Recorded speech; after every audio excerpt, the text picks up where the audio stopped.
Good afternoon, everybody. It's Tracy Abbott from Microlink. Just a few housekeeping. We've got closed captions that are at the bottom of your screen. So if you need those, please put them on. This session is being recorded and we will share that with everybody who has registered for the session. But I'm absolutely thrilled with our panelists today. It's an interesting group of ladies and it's quite unusual.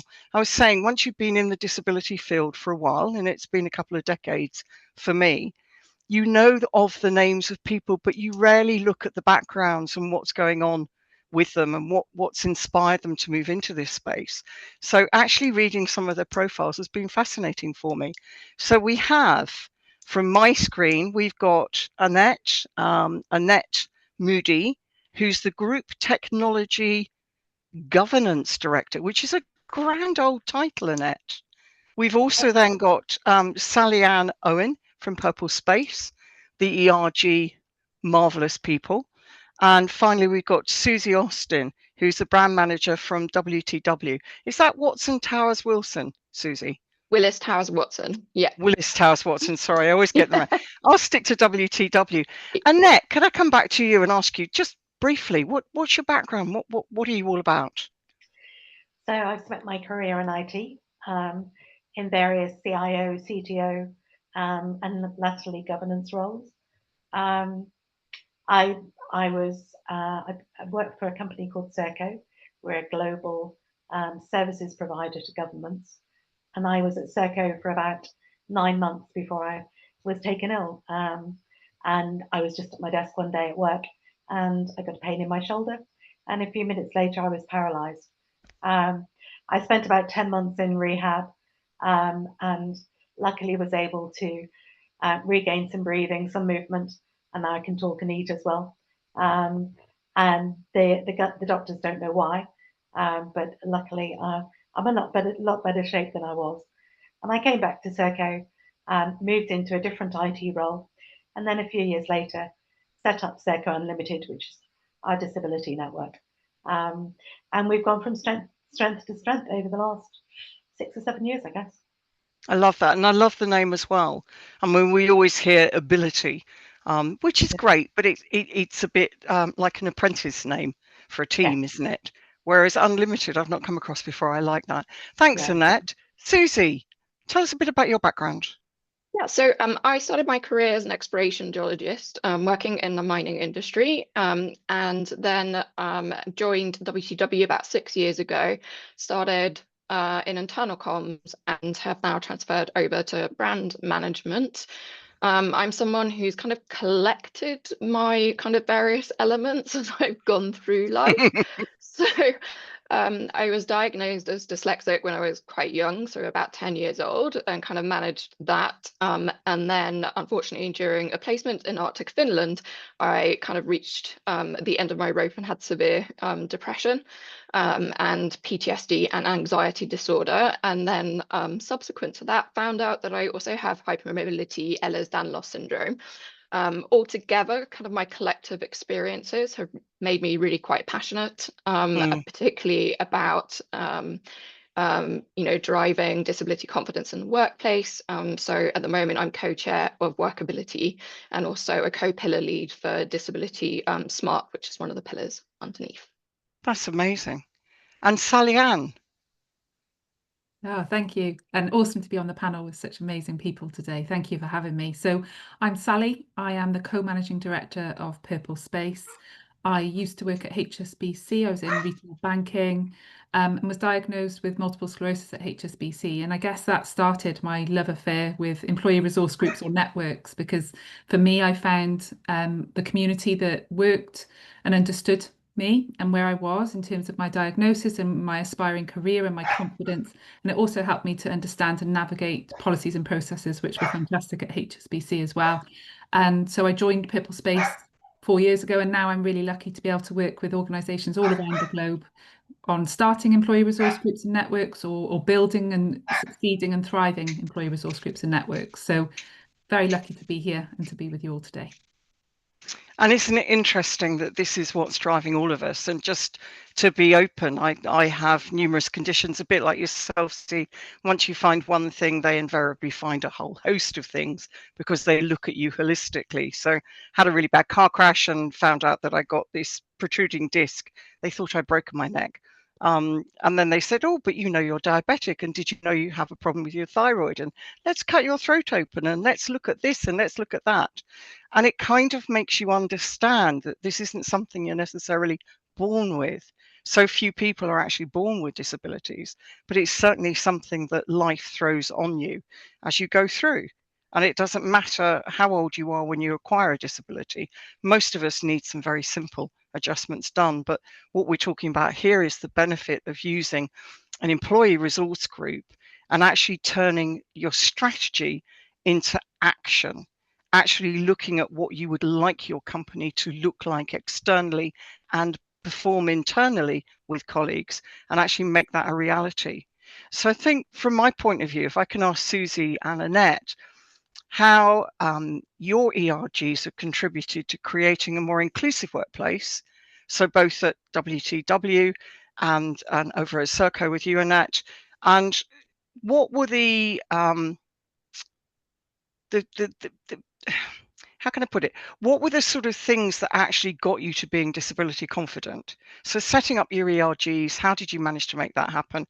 And then how did you persuade your business to get past the ick factor, which let's face it, there still is around disability, to becoming disability confident and very public about what they're doing?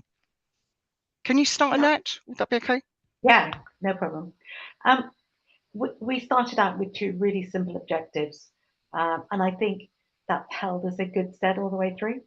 So our objectives were to recruit more people with a disability and make it easier for people with a disability to thrive at Serco. And I think that that's been a really good catalyst for us because everybody understands those objectives and can remember them. So we have a global exec sponsor who sits on our exec, and the first time we met him, he was great, and he straight away said, "I'm really uncomfortable with this. I don't know much about disability, and I don't really know where to start. You know, help me engage." So we talked him through these two objectives, and he remembered them, and to this day he still quotes them. So it kind of passed the test really for people to be able to remember them. And I think keeping those objectives in mind has been good for us because it means that we don't get distracted on doing things that don't contribute to those objectives.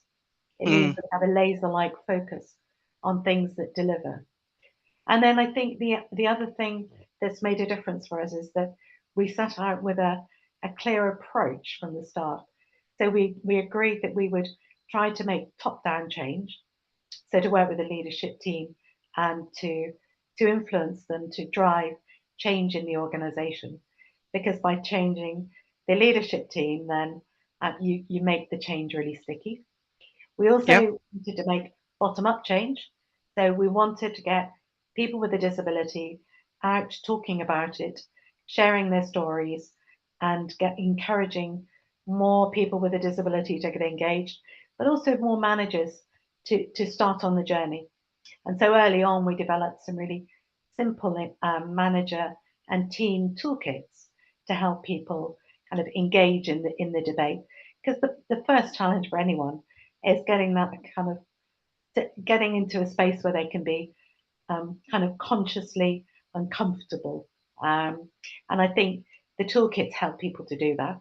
And when you look at the number of people who have a disability in the country, then it's amazing when people start to think about it, how close they are to disability. Yeah. And then our third approach, after we did top down, bottom up, the third prong of our approach was to make kind of change right through the middle of the organization. So to make the change stick, we needed it to be systemic. So we work with procurement, with technology, and with HR to make changes to the policies, the processes, and the procedures that exist in the organization. And by doing that, it means that the change really sticks, and it's then no longer optional for the organization. And that, I think, has meant that we're through the combination of top-down culture change, making it easier for people to engage in the debate, and making it part of the fabric of how Serco operates, has meant that the changes have really stuck, and it meant that moving up the disability confident scheme ladder was more straightforward. And when we came to do the validation and revalidation, we had heaps of evidence that we could point to. I love that. And that made it quite straightforward. Because measuring it, presumably, at the end of the day, and I know this is something that WTW do really effectively for other companies, is to look at the cost of not doing this, which I think we shy away. We always talk about the return on investment of getting this right. But certainly, I mean, reach out, people, if you want to know more about how much it's costing you to not do this, because the numbers are huge. Really, really important to see. But what benefits? How are you quantifying the benefit to the business and that? So I think we may be slightly different than a lot of organisations. We haven't attempted yet to quantify it. I think. Oh, interesting. Good. We, as an organisation, we embraced diversity and inclusion kind of more broadly right from the very start. So we have Serco veterans, and we have a parents and carers network. And we've, over the last few years, we've tried to grow our inclusion networks. And so we've never really focused on measuring in a hard way what the improvements are. We've measured in a more qualitative approach. We've measured the improvements. So we look at the processes that we have in our HR and procurement teams. We look at the ways in which the teams operate. We look at engagement in our events, but we don't measure at the moment. We don't measure other than numbers of people with a disability. We don't have any other hard measures. I love that. I love that. Susie, in WTW, how does it differ? So I actually think Annette and I have some quite similar approaches with how we've looked at this. Initially, our disability smart pillar actually saw the levelling up to disability confident leader. It's actually an improvement opportunity for everybody. And we also thought it was an opportunity to increase actually the disability confidence of everyone as well. So we're talking managers, HR services, technology. And I think, as well as colleagues, the important thing there is if your people in HR don't feel confident on how to approach a conversation or to understand the process for workplace adjustments, then those are areas where you can improve. So in order to help us, we created a multidisciplinary stakeholder group. We actually found that a really significant approach. And so we had input from technology, HR services, recruitment, real estate team, occupational health, plus us as colleagues in terms of our lived experience. And overall, one of our kind of workability goals is actually really to keep improving the colleague experience for those people who are managing disabilities, long-term conditions, health matters, or kind of neurodivergence. And one of the ways we kind of found really useful to share our experiences, we did something called journey mapping, which kind of brings more in my design background. But we actually looked at the experience of joining the organization with a disability or acquiring a disability in the workplace, and actually went stage by stage and looking at the processes that people would follow to, either through kind of their onboarding process, or if you had just acquired a new condition you were managing. And that actually led us to understanding where there were opportunities to improve kind of through that. So in terms of, I guess, how could we measure it? We had quite tangible areas of improvement. So we looked at, okay, well, what outcomes can we achieve? What are the quick wins versus kind of what are the things that are going to take a bit longer? And we we're still plugging away at that list, but you know, it's a work in progress. But I think the really valuable thing with the journey mapping is that it actually helps surfaces the experience of the person. And that's a really important point. And it's an approach I've actually brought into some of the client work. I'm not client facing, but I have supported some of the client work in terms of giving some of the outcomes that we've found for things that have been helpful. I mean, I love that whole gap analysis, looking at the journey, looking at the reality of the experience of a colleague is so important, as you say. Moving on, if I may, to Sally. Sally, in terms of ERGs, sorry what to is... interrupt, Tracy. Sorry. Sorry, there is a couple of questions in the chat. Please. Can I read it out for you? There is a... Yes, please. And there is a question from Wiki. Is any leading staff group for disability and long-term illness willing to share how they have gained buy from staff with leader and senior team? They need support. And also there is a message from Amy. Hi all, I have MS and have a struggle to find my space in work, often wondering if it's me or them. Fairly straightforward. And finally, let's get the trifecta in then, because we've also got somebody talking about global groups and how much what's happening in America is challenging the ERGs within your own organisations. So thank you ever so much for that, Mariam. Who would like to answer the question on the how do you get the buy-in? I'm happy to do that. So it's stakeholder mapping is a really important piece of understanding who you need to speak to, why you need to speak to them, and what message they actually need to kind of receive.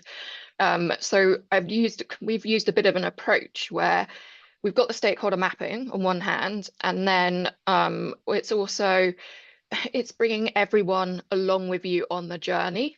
So it's letting them help you build that solution out or be part of the solution.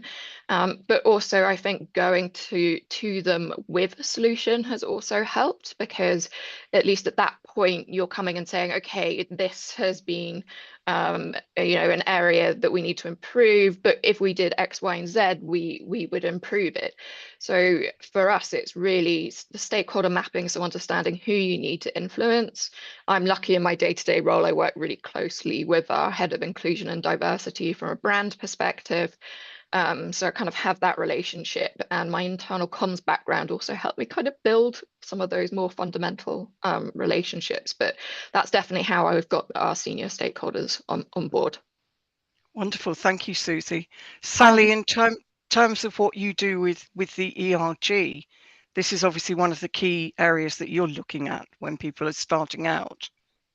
Yeah, definitely. And in terms of PurpleSpace and what we do, we work globally in over 60 countries with over 4,000 ERG, employee resource group or network leaders. So we work with organisations and networks that are just starting out. Literally, there's a group of 2 people that are interested and they want to do something, but they don't know what it looks like, to networks that have got chapters all around the globe in different countries for different conditions that have been running for over 15 years. And we work with all of those networks, employee resource groups, to share best practices. But for me, and I'll get Nick to pop it in the chat, the book that started PurpleSpace, Secrets in Big News. But for me, the starting out piece, actually, the most organic, most of organisations, it starts organically, a group of interested people that want to get together to be able to feed back to the business. And for us, there's 2 really clear functions of an employee resource group or network. Number 1, to have that community, that environment, that support, that safe space to build your inner confidence, to ask for an adjustment or to share your lived experience, or to apply for a role perhaps you hadn't thought about applying for. So that community, particularly in diagnosis or when conditions are worsening, and also to get advice on where to go within the organisation, particularly if it's a large organisation, to ask a question around adjustments or buildings, for example. The second one for us, which is really important that we really recognise, is for organisations to have the lived experience, that group of lived experience, to be able to ask and to give opinions and to give feedback to processes and policies. They've got that group of people that are able to do that. And it's really important that they're able to then listen to that group of people with lived experiences to make changes. And so for us, most of them start organically. We call it networkology, which is the art and science of running an effective network. So there's the art and the science. So the science, the structure, the governance, the role descriptions, the strategy on a page, those kind of things, having a really clear idea of what you want to achieve and how you're going to achieve that. Most networks try and achieve too many things because we all want to change the world quite quickly. So it's easier to focus on 3 things. But then there's also the art, which Susie talked about, which is that networking piece with senior leaders. Who do I need to speak to in marketing? Who do I need to influence? Because actually this, from a disability confidence perspective, infiltrates every part of the business. So you need to have key contacts in parts of the business that you perhaps hadn't worked with before. So for us, network and ERG leaders are leaders because they have to network outside of their normal boundaries, outside the normal matrix, line management. So it's really important they've got those skills to be able to build those relationships, to make changes within the organisation as well. I was just going to come to, there's a question, if I can, Chasey, about the US. Yeah, please. About Yeah. the US. And just to say, for us, we work globally, and many organisations we're talking to have got global disability policy in place, and they're working to that, and they continue to work to that. We've seen some organisations change titles, particularly using words inclusion, and to make sure the word is inclusion and that everyone is welcome to join employee resource groups or networks, which most organisations that is the case. But for us, we're seeing determination, tenacity, and people continuing to do what they do best. And so it feels positive from an employee resource group or network perspective. That's good to hear, because I've seen quite a lot with the bigger players like the Googles and the Microsoft kind of sidestep it. Changing job titles has happened. Everything's gone a bit sub rosa, but as long as the work's continuing, that's the important thing. Amy, I'm conscious we've not come back to you. So who can answer with regards to Amy not being able to find her space with her MS? Is it them or is it her? She's looking for her space in work. Amy, I'm not sure if you mean looking for your right role within the company, or you mean the physical space that you might need. Can you clarify that at all? I was going to say one thing to potentially think about is PurpleSpace actually have a brilliant guide on building confidence, and actually I think that's a really great place to start.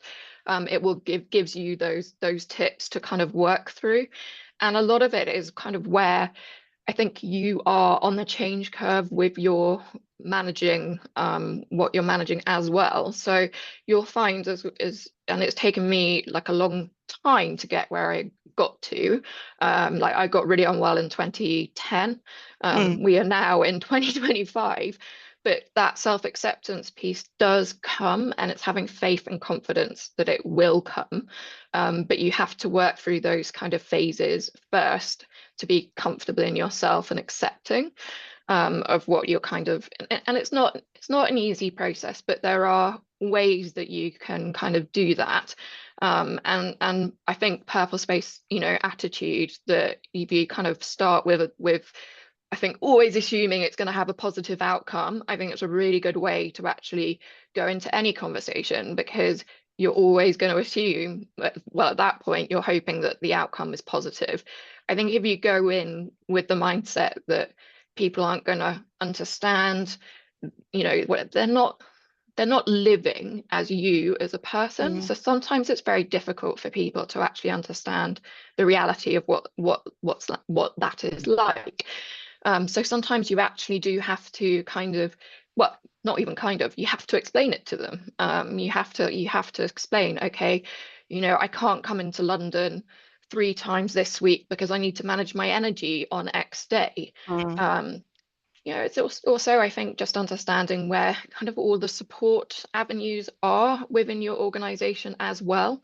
So, I mean, I would suggest definitely start with kind of PurpleSpace's disability confidence series, because they've kind of gone through, they've got podcasts, they've got kind of brochures for different conditions. Then they've got, just that general kind of attitude that always going, assuming a positive intent, an outcome overall. I think one thing you said earlier, Susie, that was really useful is around the having a solution. And it's very difficult if you're newly diagnosed with something to know necessarily what can be done, but whether or not you're working with the ERG to talk to a peer group with lived experience, which is often useful.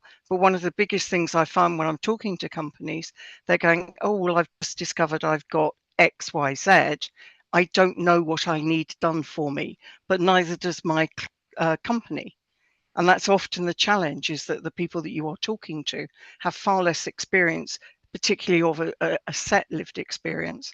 So it's quite important to find some resources directly, and ERGs are great for that. Sally Ann, what would you say to somebody who'd got, I'm sorry, Annette, I cut you off then. I think it's also really important to remember that being disabled doesn't change who you are. Of course. You're still the same bundle of strength and opportunities that you ever were. And I think it can be really easy to sometimes lose sight of that, but it's important to hold on to it and remember that even if you have whatever disability you have, you can still bring to all of your strengths to bear in the same way as you could before. Yeah. You've got to find techniques for doing it. Absolutely. Absolutely. Sally Ann, in your experience, what's the best way to not challenge a company, but have that conversation? So one of our key pillars is building the inner confidence of every person with disabilities to be able to navigate, because many disabilities are also invisible. So you are going to have to remind people or ask people for adjustments, because people assume, and most people assume with positive intent, to Susie's point, and I didn't pay Susie to talk about PurpleSpace, but thank you. But for us, that inner confidence, it takes time, it takes practice, and it is something we can learn. So Nick's popped a resource in there, Purple Stories Guide, which will help you start to think about how you can shape your story, so that you've got a couple of one-liners if you do need to ask for an adjustment, or if you do need to navigate a certain situation in work, or when you're looking for work, if you need to articulate certain things as well.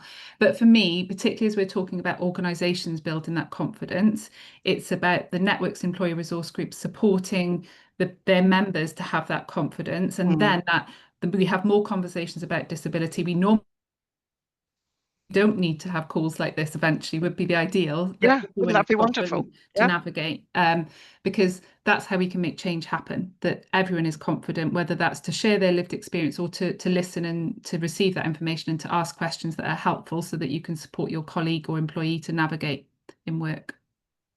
I love that. Can you, or Annette, if I can start with you, can you share from your experience the key elements that you needed to set up and keep the ERG going? You mentioned about getting the exec sponsorship in, but how did you proliferate the information? How did you make it a safe space? So we worked closely with the leadership team. We were really lucky that the CEO was very supportive from the very outset. When we launched Unlimited, Kate from PurpleSpace came along and did a session with our CEO, and he started out also from the premise that he wasn't sure how to engage in the debate, and he needed her support to do it. Interesting. And we published the video both live and on demand afterwards. So that kind of set out our store really clearly from the start. We went along to the leadership team regularly in the beginning, and we presented the strategy for Unlimited and also the plan that we were following for the year. And then we met with each of the leadership teams, so from each of the execs, and did the same thing with them. So with the objective of getting everybody to be comfortable, to be conscious of vulnerable. I think that was an important step for us. I'd say in terms of how do you keep it going, I think for me the key thing is, and a bit like Susie mentioned, use your skills. So whatever skills you've got for your day job, use those, bring them to bear. Don't try to do everything and be everything for everybody. Just focus on the things that you're good at. And from the sort of jobs that I've done, then the sort of strengths I bring are things like strategy and execution plans and delivery plans. And luckily, so did my co-chair, Julie, who came from an HR and comms background. So we complemented each other well, but we stuck to our knitting. We did what we were really good at. And then I think the other thing for us in terms of making it sustainable is that we focused on finding people whose day job it was to do things. So you can't change. Yeah, there are 55,000 people in Serco. We couldn't possibly try to change it, even if we just focused, on one region. So we went out consciously and looked for the people whose day job it was to make things change: procurement, HR, technology. And we went on a bit of a charm offensive with them, because if we could get them to make the change, it would be really sustainable. So I would say, don't try and use all of your energy to do everything. Lean into those people whose day job it is to do these things. That's a really interesting point that both of you've made, isn't it? Is pick the people that you're going to use as your champions, keep them informed, get them involved, so that they're going to always be supporting and sustaining the growth of what you're doing. But Sally-Ann, if I can take it further, then you've set up an ERG, and PurpleSpace, and no, you're not paying me, is an amazing outfit. If you've not seen it, if you've not seen the work that they do, the peer-to-peer support is amazing, which is the side that I see all the time. But to have as many companies involved and as many ERGs involved around the globe, I think is a testament to the work that you and Kate and Brendan do on a daily basis. It really is very good. But why then do you look at disability confident? Because as a scheme, let's be honest, some people love it, some people hate it. Some people remember the 2 ticks back in the day, which was very much a literal tick in the box. I mean, it's changed, it's evolved a lot, it's in its new iteration. We've just been looking at what needs to be done to elevate it again. But why would you encourage your ERGs to get involved in doing that? So many of the ERGs and networks we work with do get involved with their organisation. I think this is a challenge. So the employee resource group and network chairs and committees are volunteers. And so often, doing this side of desk to a busy day job and managing perhaps a lived experience of disability. So then to get involved in an additional project can be a challenge. But actually, if you really want to implement and embed any changes, processes and policies, you have to listen to the lived experience of people to make those changes. So for me, although network chairs and ERGs might be involved in perhaps feeding back or collecting that information, actually there's also sometimes within organizations, this isn't always the case, there's people whose day job is accessibility or is HR policy. So it's making sure that the network and employee resource group doesn't do all of the work, but is able to feed back into it, has built those relationships because they are leaders and they're able to navigate the organization to go to the right people so that they can get the right data or the right information, or be honest and say, we don't have that in place. How can we make that work within our organization as well? So it's a balance between making sure that you're feeding back and impacting, but also understanding that some parts of it will over to someone whose day job and part of the policies and processes someone's day job, for example. So being part of the conversation, being part of the feedback, but also being able to delegate it out to others when needed as well is really important. And I think, again, that's a key point, Sally, as you're talking about the leadership and the importance of involving leaders in this. Yeah. And as you say, it is not their day job, and it does take a bit of time doing it. Have you had any experience of doing the disability confidence, Susie? Yeah. Yes, so we're validated at level 2. We've done all the work for level 3. We just need to get it validated. I think what we're struggling with is finding the validator, but I think Annette and I have a bit of a different... You can always have a chat if you want. I validate them, so it's Tracy, part of my side job. Happy to do that. Happy to do that. Chuck it over the fence. I do most of government organisations. It's yeah. Oh, awesome. So we've been at a level 2 for quite a long time. So really for us, it was looking at how can we elevate. And I'm very lucky that our workability is also, it's been around for a little bit of time as well. So we're a bit more mature and we have some more of the kind of like the governance mechanisms in there. I think what we did alongside the disability confidence part, so it's one, doing that gap analysis, working out where we did have those kind of gaps, what we needed to do. We actually engaged with the Department Work and Pensions, and had a chat with them to understand what it is that we needed to do in terms of, you know, a couple of things we weren't so clear on. And self-ID was one of them, but I think it's a little bit more complicated now. We've got like the updates to the Equality Act and things coming through. So we have done some work where we have done like a survey, and we had 86 responses, which was pretty good, looking at just the language of how do we ask that question in the most inclusive way. So we've done quite a lot of things. We've also embedded a lot of accessibility and inclusion within our brand. And that's actually really important. And it comes back to something which Annette said earlier about systems. All of the systems within a company need to reflect that they are confident in handling people who are managing long-term conditions, disabilities, neurodivergence. If that confidence isn't there, then it can make it harder.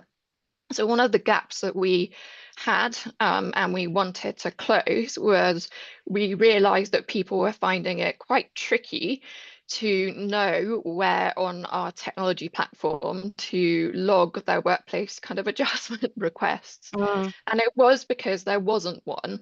It wasn't like a simple process for that. It was all done like over email and kind of, so we were doing it, we just weren't in a formal way. So I have worked with a very big group, again, that multidisciplinary group, to actually improve that process. So there is now a form which we've put live about a month and a bit ago. And it means that it's a one-stop shop for colleagues to actually be able to request those improvements. So we constantly build disability confidence in different ways and different facets. I think by me speaking confidently even within the organization, that in and of itself is actually a positive, because people can learn from that approach. And I do think sometimes one of the things that we don't see so often is kind of that representation piece. So if you don't see yourself kind of reflected in leadership, it's always that question, well, how, you know, will I get to that path? How will I, you know, kind of do that? And again, I think going back to some of the resources PurpleSpace have and do, I found their Disability Confident podcast series absolutely incredible. I really learned from Sarah Weller, who is the only non-exec director to share that she has a disability in the workplace. Yeah. And I think that is phenomenal. It's actually learning that people have done those, you know, have worked hard, they've got to those roles, and they are managing their disabilities, health matters, or neurodivergence in the workplace. Yeah, I think that's a really important thing. But it for me, and I'm going to ask Sally, how can companies like Microlink, the organisation I work for, how can we help support the ERGs? And I was going to direct that question back to you, but I'll answer a bit and then I'll come and ask you as well. But so employee resource groups and networks often receive feedback that perhaps processes aren't working, or there's some challenges or timeline delays, or people aren't sure where to go. So there's some signposting, you know, this is the process, this is the form to fill in, this is the way. But sometimes there isn't that policy or process. So for me, organisations that can help to formalise the process, so there's a clear policy, you know where to go, there's a list of things that are available, here's what you can apply for, and this is how you do it, and setting up some timelines so that people are aware that it will take a couple of weeks to do these things, or actually we want to do it quicker than that, is really important. So I think that's what I see, but you tell us what else you see, Tracy. Well, it's an interesting thing, because to Susie's point, where you're talking about the gap analysis, or what I call a gap analysis, we run discovery sessions for businesses to walk through that journey, to walk through the ones that have gone hideously wrong, which is invariably where companies get in touch with Microlink. They'll say, you know, we've had colleagues waiting for over a year is not unusual for adjustments. And often the adjustments, when we hear about them, are so simple. I mean, I'm talking literally a piece of non-cloud software that Annette, you would be happy to go, oh, crikey, yes, we can have that on the estate. There's no security issues, for 100 quid. And the person has waited for over a year because they're not able to use their computer without something. And it's that kind of thing that we love engaging with companies and ERGs especially. So where there's a need that the company doesn't have the knowledge to answer. And unfortunately, it often does lie with IT. We love having Annette, obviously, with her IT background, because there's so much security risk around the products that you can have on the estate. I mean, I did a session with the NHS, one of the trusts recently, and they spent nearly £1 million in a year in with access to work recommendations for Remarkable, the pads, like an iPad, but it's not a Remarkable, and they can't use them.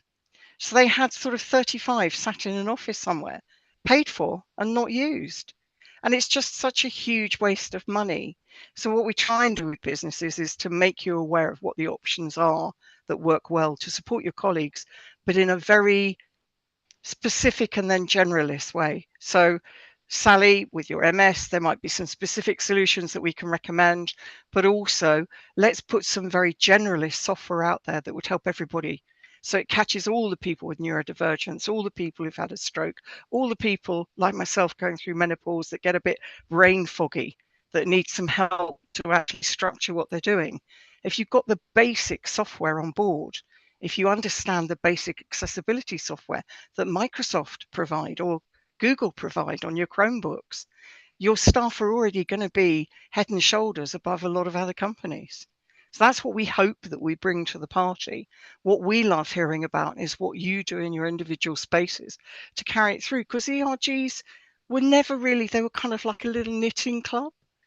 And now it's a really solid business within a business.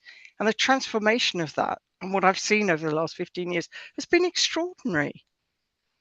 Do you enjoy what you do with it, Annette? Because Yeah, it is extra work on top of your day job. it is. I love it. It's really interesting. I think the thing that motivates me is the employment gap. I think it's profoundly unfair when you look at the levels of the scale of the gap for disability employment, when you look at it through the different stages in your career. I think there are relatively high levels of people with a disability in more junior and entry level roles, but still not enough. But then as you move through the career levels, there's an inflection point where disabled people are severely underrepresented in leadership levels. And that feels to me profoundly unfair. And so I'm extremely motivated to fix the disability employment gap. And I think that for me, that's what makes it really interesting. I think the other thing that makes it interesting is just making change. If I reflect back on where we were when we started out on the journey, then it's surprising how much we've managed to change, but also how we now hear our words and terms and our strategy and things play back to us. So yeah, it's interesting. I like it. I think there's been quite a lot of evidence over the years as well, how you as a company have engaged with the clients you work with to take on disabled people yourselves, doing more of the, I don't know if I can still use blue collar work, but doing more of the blue collar work that you outsource often.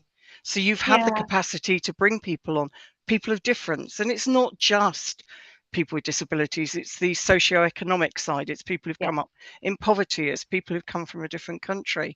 And that whole intersectional piece, we kind of just need to get on with it. We do work with bid teams as well to support them in Yeah. thinking about where the opportunities might be to make the workforce more diverse, because not every disability will suit every type of opportunity. So Yeah. you need to be kind of focused and pragmatic to get the right type of people into the right type of opportunities.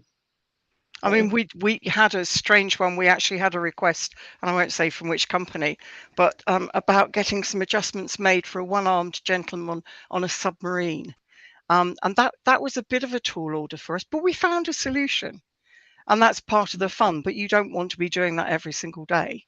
Obviously, if it's needed, we will. But, you know, you're absolutely right. It needs to be horses for courses, and let's get the numbers up and productive. Brings me on to one point I didn't put on my question list, was around access to work. How do you guys find it to actually support your colleagues with the access to work process? So I had a long discussion with HR about access to work, and I really wanted to understand, because one point we were recommending it throughout all of our material, and I think it's great. I think it kind of it's a great service. It does some good things. It lowers those barriers.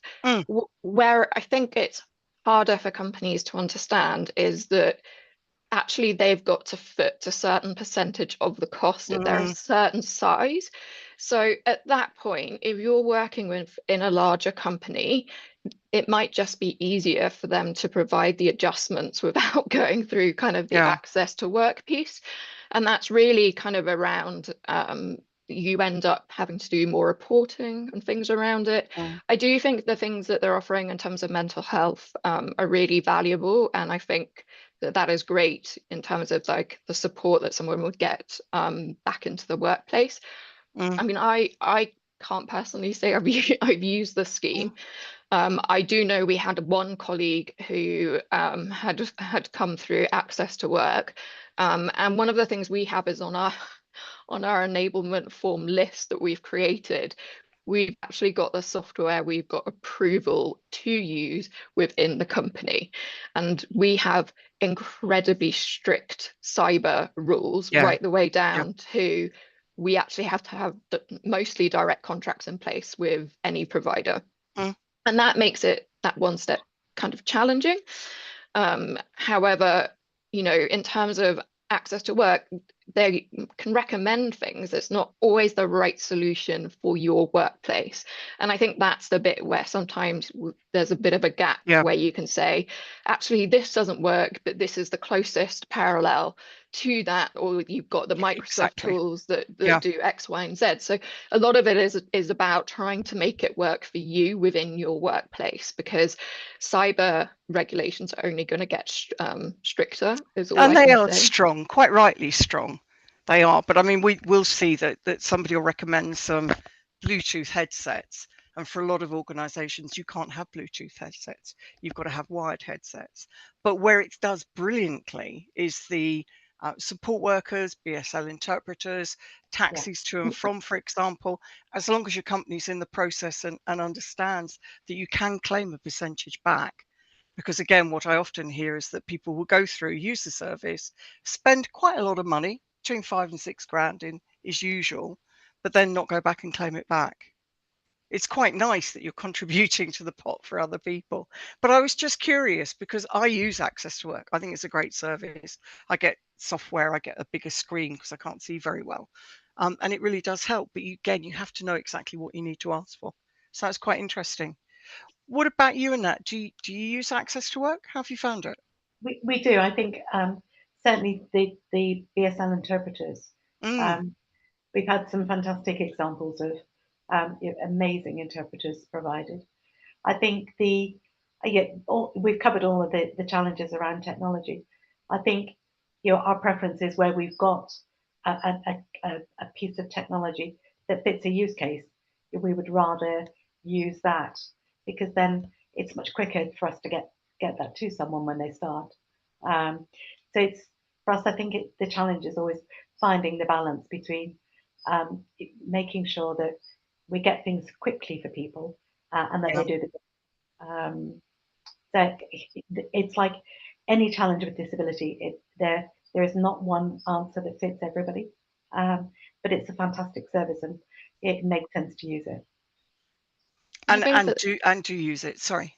Yeah, I was going to say, and I think that for smaller companies who may not have that like available finance, I actually think it's an incredibly important option. And I think it's good that we have that. I do think that moving forward, if we're going to get more people with disabilities into the workplace, then companies need to be able to have kind of those adjustments in place already, because we know that the current waiting list for access to work is about 9 months, the last time I heard. So I do think that, it's important that companies do have, like, they can manage both with and without the scheme. And then again, where it also is very useful is for higher value items like the taxis, like the BSL interpreters. So that is where I think it really comes into. It's a sweet spot, isn't it? I think. Yeah. Right. Or if you're a small company or any company and you're recruiting, if you build it into your recruitment process, it works quite well as well. I think one of the things that I've noticed over the last couple of years when you're recruiting that makes your company far more attractive is to show clearly that you have ERGs as an attraction tool for you. It can make the world of difference. Do you get any stats on that at all, Sally? We don't have any stats, but for us, we know that works. That many people, when they're looking for an organisation, they'll look at the external moments that they celebrate. So that could be Positively Purple, it could be recognition days, for example. Do they have employee resource groups and networks set up? Have they published certain policies and processes? So we know that normally is how people, when they start to look and research which organisations they want to work for, but we don't have data. And I think often whenever we talk about disability inclusion, people talk about data and lack of data, and actually if we waited for data we wouldn't do anything. So I agree. We need to, for us, action and change is vital, and actually if we waited for the data to make those changes we'd probably still be waiting.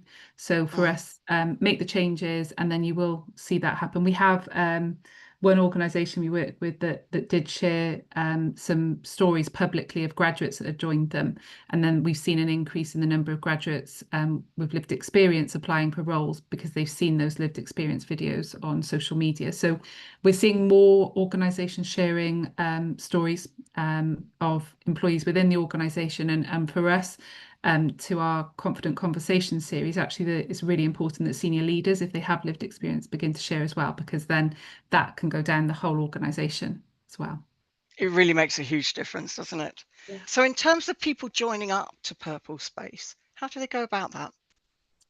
So head over to our website, www.purplespace.org, and fill in one of the info forms, and one of us will reach out to you. But what I also want to say is I appreciate budgets can be challenging for organisations. I see someone saying they've got a smaller organisation. We actually have a number of our resources are free. We want everyone to have access to them, and watch this space. We will always be putting new resources out. So there are resources that are there for everyone, whether you're a member of PurpleSpace or not. And then obviously if you join us as a member, then you have access to all of our membership resources, and we have monthly events, and we also have our sessions and our strategic forums as well that you can join. But we also have free resources on our website, so check that out and have a look at it. And we also have free events that you can join throughout the year as well. Not an awful lot of free events, but we do have some that everyone can join. Which is wonderful. Susie, why are you a member of PurpleSpace? Why am I a member of PurpleSpace?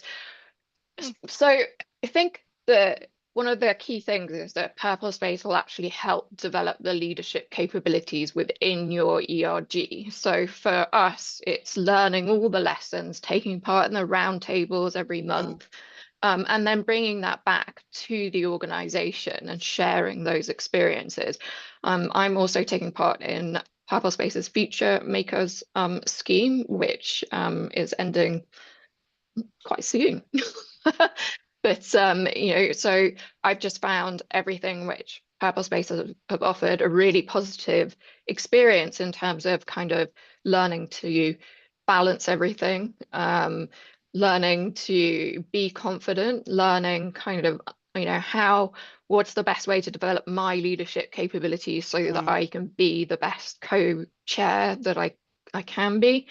And then they're always, again, putting new material out. I see the constant evolution of how we're looking at things, like Positively Purple, for example. I think that's, it's a really great celebration. Yeah, I mean, I've certainly gained an awful lot from PurpleSpace. So yeah, I It's a great recommend them. investment for a company, isn't it? For you to go back as the better version of the you that went into it. Yes. What a great investment for any company to see that. And Annette, for yourself. I think it's a bit more straightforward. I think I absolutely agree with what Susie said, but I would also say, why wouldn't you? I think if you think about any other aspect of your day job, you would never embark on a task without advice from an external body, either through your professional qualifications or through a training course. And why would we try to reinvent the wheel and create ERGs from scratch? It's an amazing source of inspiration and advice. It would be crazy not to take it if you can.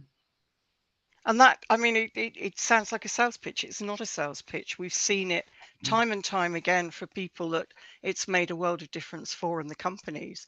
We hear the apocryphal stories that come out of the success of the increase in the confidence, the literal confidence of people to actually put their head above the parapet, which is something we touched on at the beginning of the session, which is very much a challenge for people with lived experience, because often you can be made to feel less than.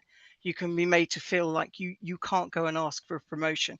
You can't put yourself forward for a different role. You can't put yourself forward for a pay rise because you're that slightly irksome person who's always asking for stuff. But the reality is not that you've got valuable skills. And actually what's happening here is that you're being given the productivity tools, you're being given the knowledge and the confidence to be the very best Annette, Susie and Sally and Tracy you can be. And isn't that amazing to do that? I'm really loving this. I'm loving the energy of it. We've had quite a lot of questions through the time. We've had some very positive things about access to work, which is wonderful. Making it work for you in that sweet spot, I think is really important. I'm sorry to interrupt you, sorry. Tracy. There is a question from Leo in Q&A section. Can you please have a look into this one? Let me have a little look. There's one that we need to delete on that, but the last Leo one. Capella. Yeah. I know Leo. I'm just trying to think where from. Okay, here we go. What would you say are the boundaries of colleagues' networks? Can they become the equivalent of trade unions by fact, even if they're not by law? And if so, how do you deal with this situation? Go on, Nat. That's a good question, Leo. Thank you. I think we could all chip in on that one. Please, one of you, and then all three of you. Sally, should we? Oh, Susie, here we are. You're there. So yes, it is a fine boundary, but I think it's a case of really outlining your purpose. And if your purpose is to improve the colleague experience, let's say in the case for us, that is very different from acting as an intermediary between our colleagues and management. And again, it's that sometimes disability ERGs can just keep raising problems. And I actually think the way to counter that again is actually to always go in with a solution, to have that recommendation or part output that is there. And I actually think it helps progress your relationship in the organization if you do that, because then people are seeing you as an agent for change rather than an agent that's inhibiting it. Yeah, love that. Annette? So we have really clear guardrails for how the network operates.